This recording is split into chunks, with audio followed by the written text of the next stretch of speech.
Sunderland Ladies manager Carlton Fairweather thinks cheating doesn't happen in the women's game, which he believes is more pure than the male game. In probably the time that I've been in pre-season and obviously the league started, it's probably never happened. And obviously you don't get the women rolling around all over the floor as if they've been struck by lightning, and that's refreshing.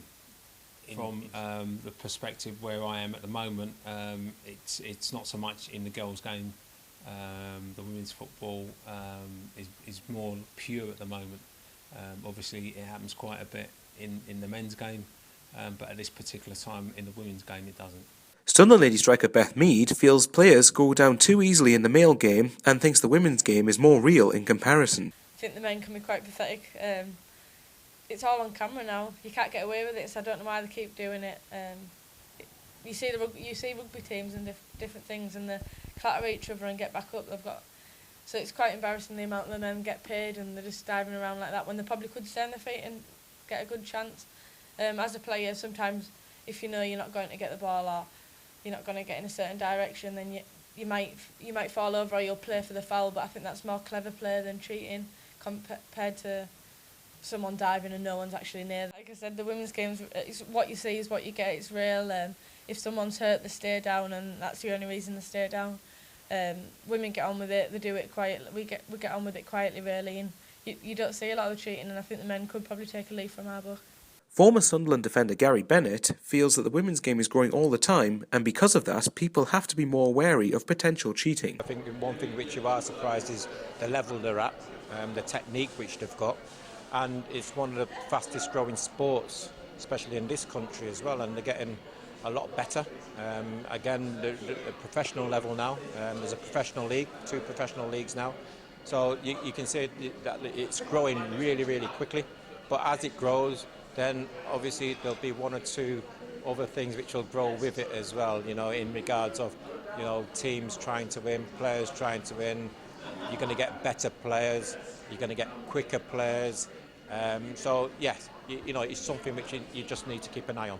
Mead also thinks that while challenges will go right and wrong, players in the women's game don't try to cheat their way out of games compared to the male game.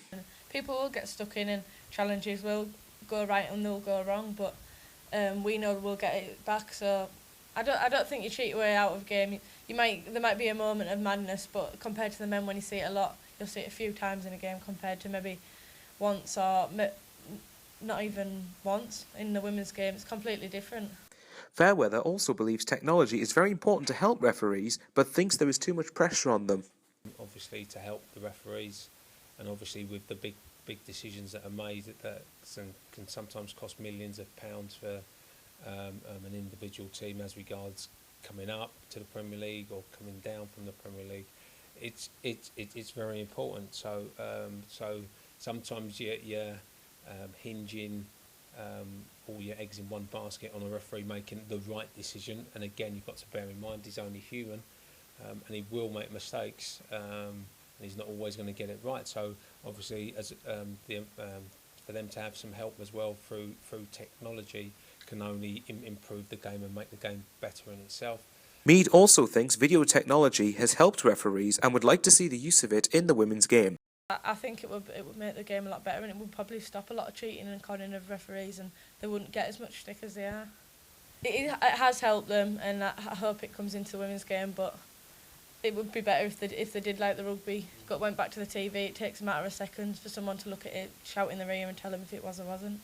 In conclusion, both Fairweather and Mead feel that compared to the male game, the women's game is what you see is what you get, and cheating rarely, if ever, occurs.